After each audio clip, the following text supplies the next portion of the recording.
Hey guys, welcome back to Me Being Cheap. I am going to talk to you about a craft idea that you could do with your kids for those of you who are going to be quarantined at home with school out for the COVID-19. Here's an idea, something you could do with the kids. It may actually prove to be something useful rather than something just to tie up their time. So I would venture to guess if you look around in most homes in the U.S., you will find crayons.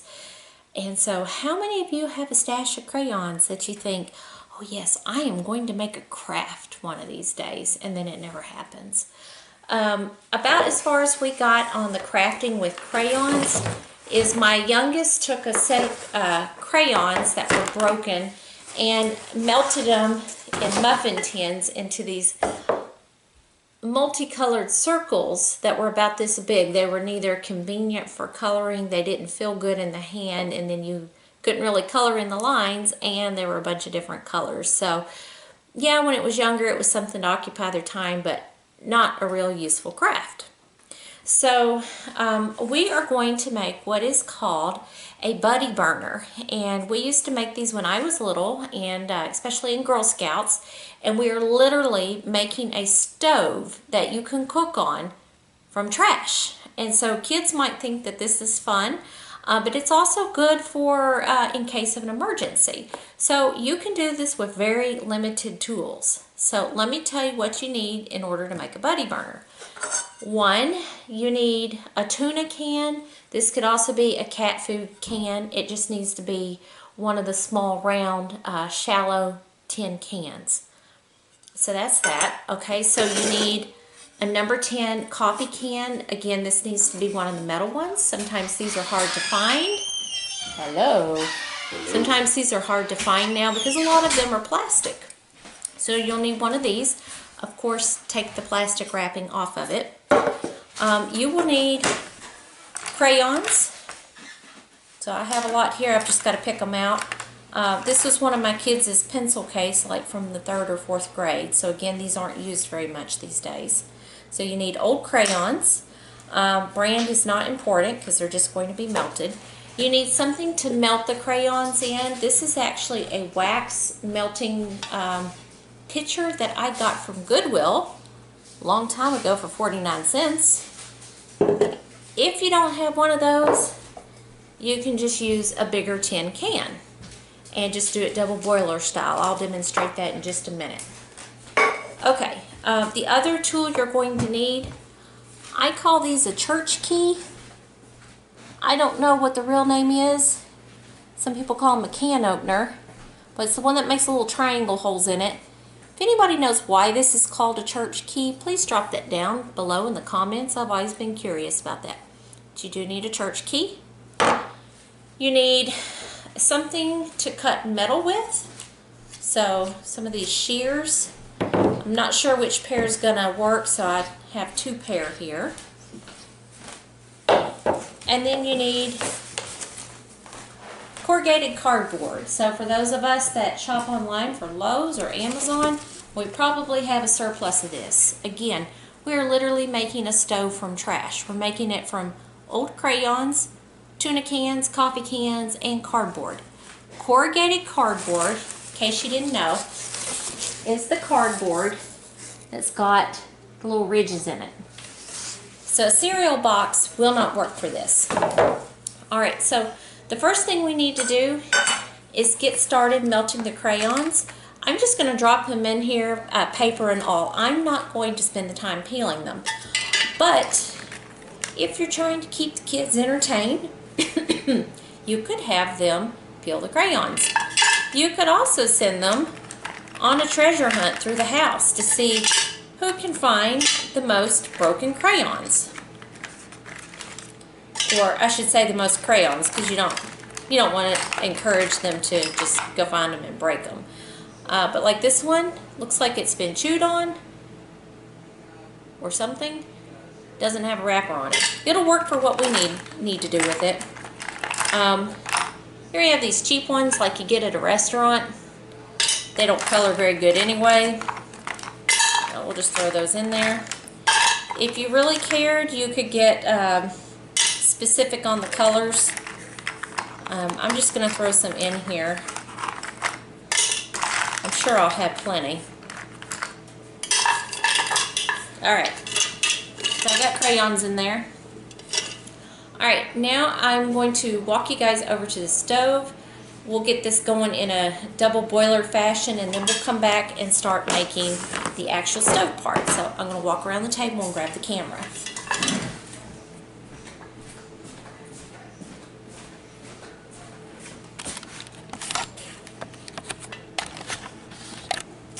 Nice view of my ceiling there. Okay, so I have a pot of water, and I'm just going to put this in there. It's going to bobble around a little bit. Go ahead and turn this on.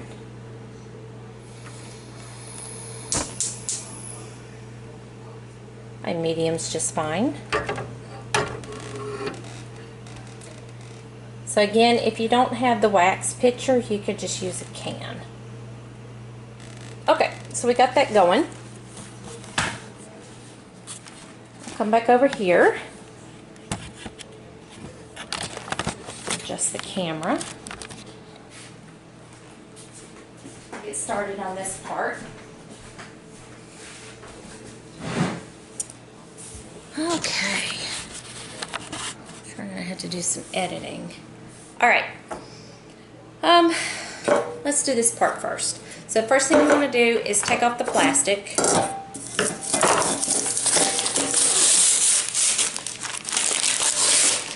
Otherwise that'll smell real wonderful once it gets hot.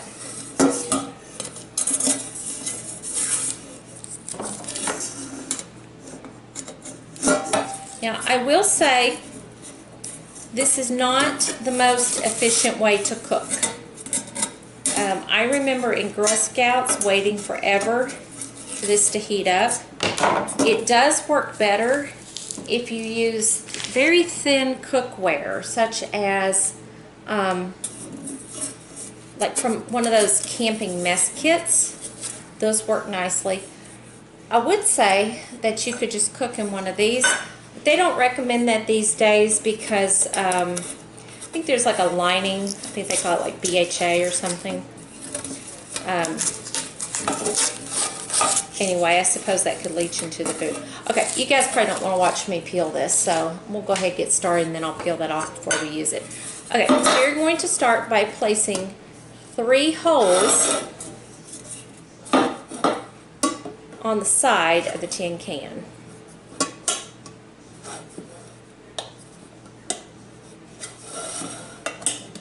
Let's see. Easiest way to do that. 1, 2, 3. Now, I think a kid could do that safely because the sharp pieces are on the inside of a can. But you want 3 of those holes. This next part, I think you would want the adult or maybe a teenager to do it. If you've got some teenagers that can help with this. Because you could cut yourself. So, here's my 3 holes at the top of the can. We want to cut a flap opposite of the 3 holes. We want to cut a flap down here that's big enough to slide the tuna can in and out.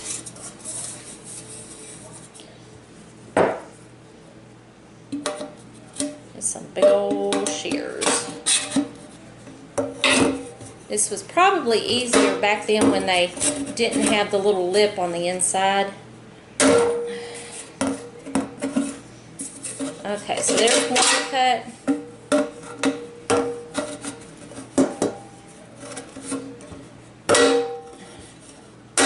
There's another cut.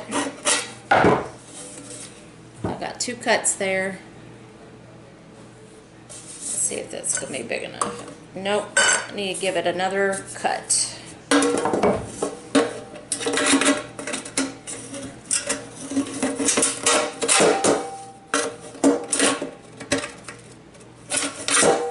Okay, 2 cuts there.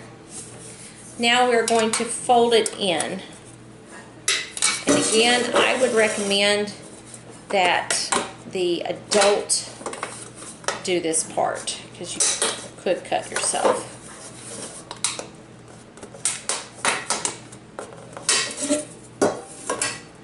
Am I the adult? Because I kind of feel like I'm going to cut myself.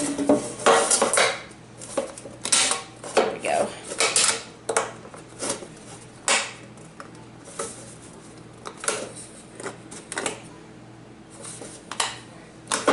I'll tell you what the hang up is this little rim that they have on these now. It's not like this type of can. It's got this little rim that's kind of causing issues.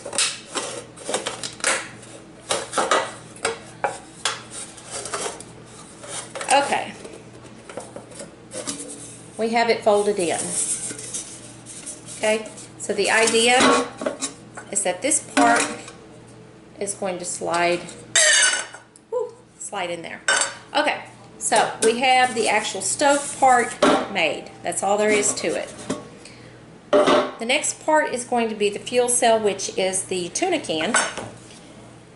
And on this corrugated cardboard, you need to make sure you orient it to where the corrugations face up so that when you pour the wax into it, the wax will go down in those corrugations. So I'm going to recommend that you don't use the flaps because that's not going to give you a very long piece of paper. So, or excuse me, a long piece of cardboard.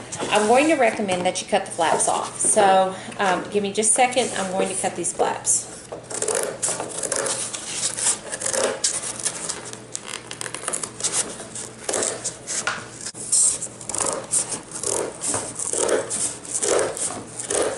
Now, as long as you're getting all this cardboard and wax and crayons, you could definitely make more than one fuel cell.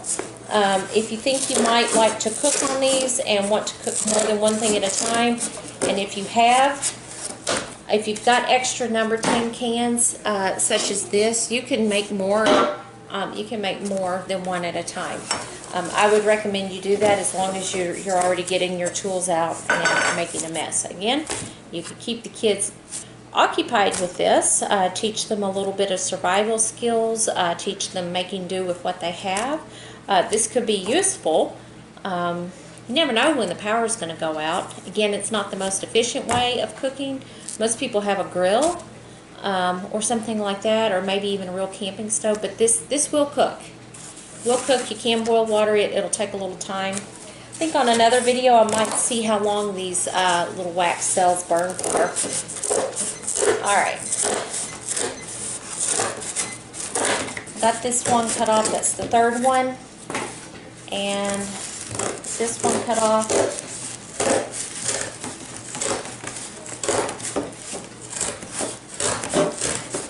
Okay. Now, the idea is that we now have a continuous line of corrugated cardboard. What we want to do now is cut it into a strip that's as wide as this can is tall. So you can eyeball it. If you've got young children that may not have the ability to quite eyeball things yet, what you could do is, I found a pencil that actually has a lead. What you could do is take your tuna can, place it along the edge, and make a mark, and make a mark, make a mark, make a mark. You get the idea. Okay, now we're going to cut down that line. For a smaller child, you may need to connect the dots so that they get the idea. The hardest part for the kids will be cutting this cardboard. It'll keep them entertained for a while if they don't get frustrated. Another hint, the easiest thing to cook on one of these is a fried egg, followed by bacon. Bacon and eggs is always good.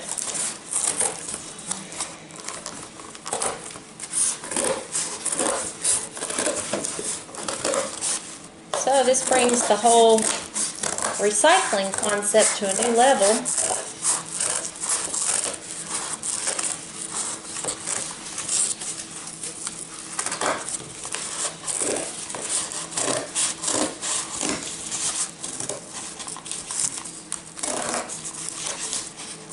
I may not need this entire strip, but it's better to have too much than not enough.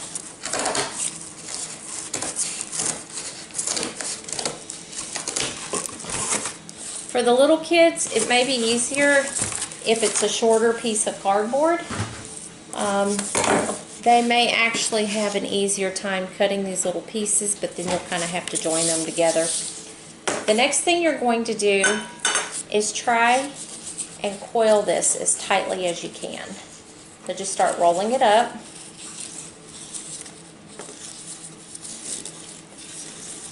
Try to keep it straight and tidy.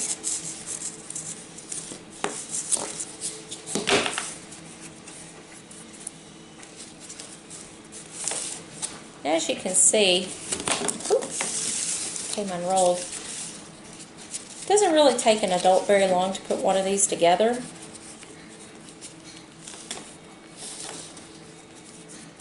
But you can make a whole bunch of these fuel cells with just one cardboard box. And these fuel cells are reusable, so once they burn up, the cardboard is still there. It's kind of like a candle wick, if you want to think about it that way. You could actually melt more wax and pour in there. So another way you could do this, if you don't have old crayons, you can use old pieces of candle that are burnt down, candle that's no good. You can use the old wax out of the Scentsy warmer. Any of that should work.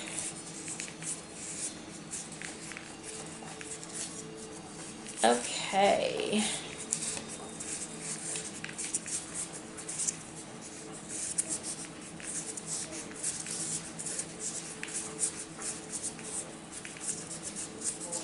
Okay, so as you can see, I don't have enough. So I need to cut another strip. I don't want this to come unwound, so I'm actually going to put it under my thigh. Okay, I'm going to cut a couple more strips. I'm going to go ahead and use these flaps. They're pretty easy to cut.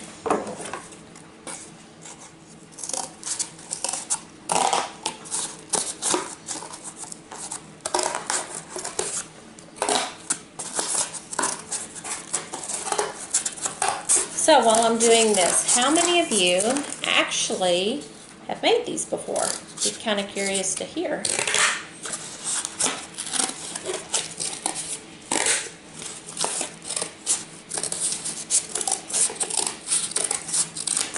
You could actually make a few of these fuel cells and then store them in this tin can. That way they're ready to go for when you need to use them.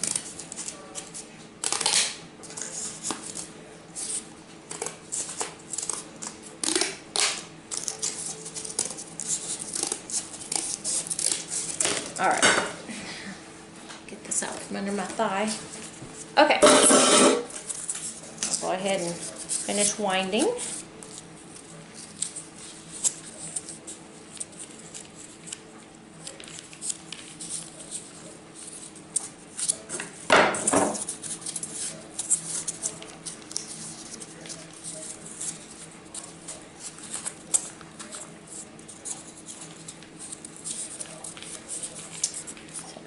That. I think I need one more row. We'll call it good.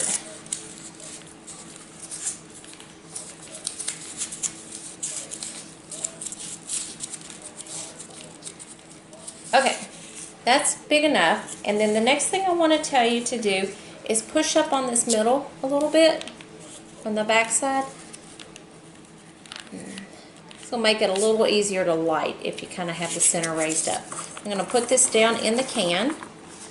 You know what? It doesn't want to fit with that last layer, so I'm going to take it off.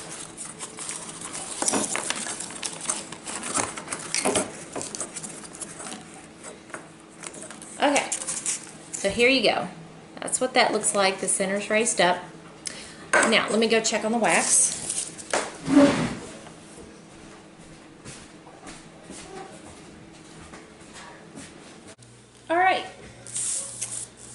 not all the way melted, but let's see how much we can pour in here.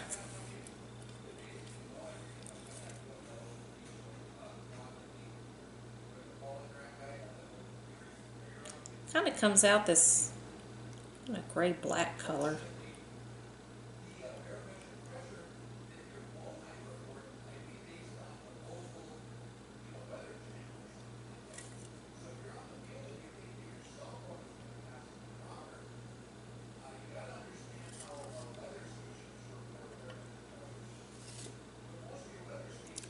Alright, so I know that I am going to need to let these melt a little bit longer. Alright, welcome back. So I think I have decided that it is more efficient if you would go ahead and take the papers off, because a lot of the wax is caught up on the papers. Now, I will save these. I think this is a gum case, but it fits these crayon wrappers nicely. I will save them once they're cool and use these little crayon wax soaked papers as fire starters. So that's an idea, but I think moving forward probably just be best to pull the wrappers off, because again it does hang on to a lot of the wax. So I'm going to go ahead and finish filling this up.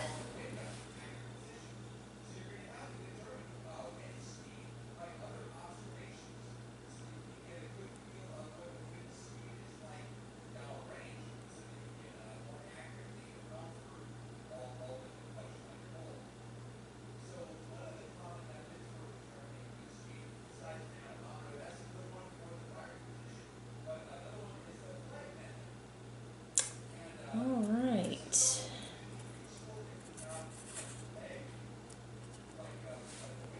Nice, interesting shade of purple. And again, I do have a piece of cardboard down to protect the table. This is hot. So let me see if I can show you this. And this is what it looks like, filled with wax. So, let me give you an estimate on amount of crayons that was. Got 1, 2, 3, 4, 5, 6, 7, 8, 9, 10, 11, 12, 13, 14, 15, 16, 17, 18, 19. About the equivalent of 19 full-size crayons is enough to do one of these fuel cells. Alright, I'm going to let that cool, and then I will take it outside and light it up and give you guys a demonstration on how it works. I'll check back in with you in a few. Is it filming? Yeah. Alright, so I'm out here on the porch. This is concrete. I'm going to attempt to light this with a ferro rod, so I did put a cotton ball on there.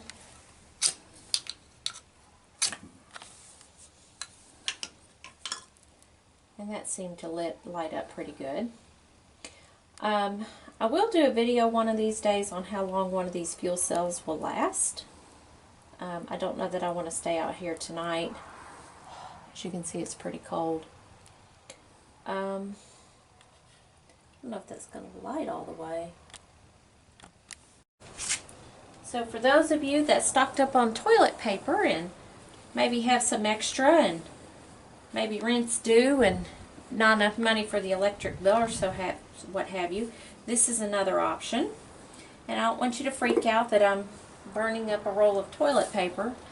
This is the scented stuff. It was some that I bought for the toilet paper math videos. I'll never use this because it's scented. So this is just plain rubbing alcohol. There's about a little less than half of a bottle in here. I'm going to go ahead and pour that in there. I didn't pour it all in. And then we can light this up.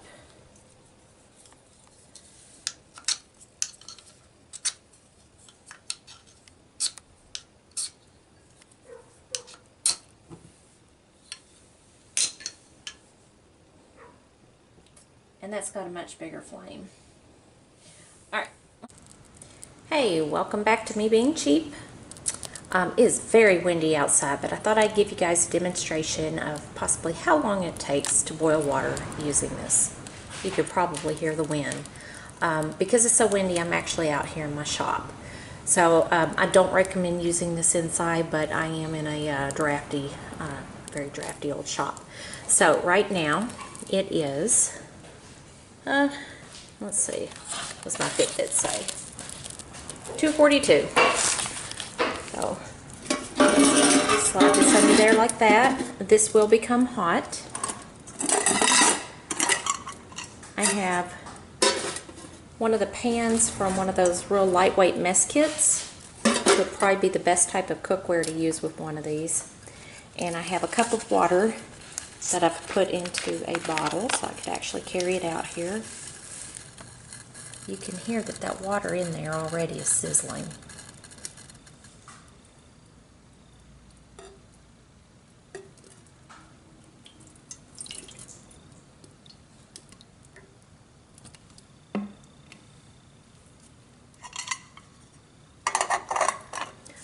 Okay, so I will check back in with you guys when it starts boiling. All right, welcome back. The water is boiling now, and official Fitbit time is 2:54, so probably about 12 minutes to boil water.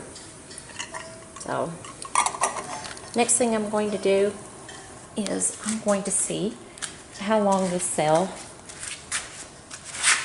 will burn. And you can see it in there. It's still going pretty strong. Okay, I'll let you know how long this lasts. Alright, welcome back. It's barely burning in there. So it's almost burnt out. And look at my Fitbit. It's 3:53. So this little burner, this cell that we made out of the scraps of cardboard and crayons, it burned for I guess probably about an hour and 10 minutes, so your mileage may vary, but that's a good approximation. It took between 10 and 12 minutes to come to a boil. Alright, happy crafting and thanks for watching.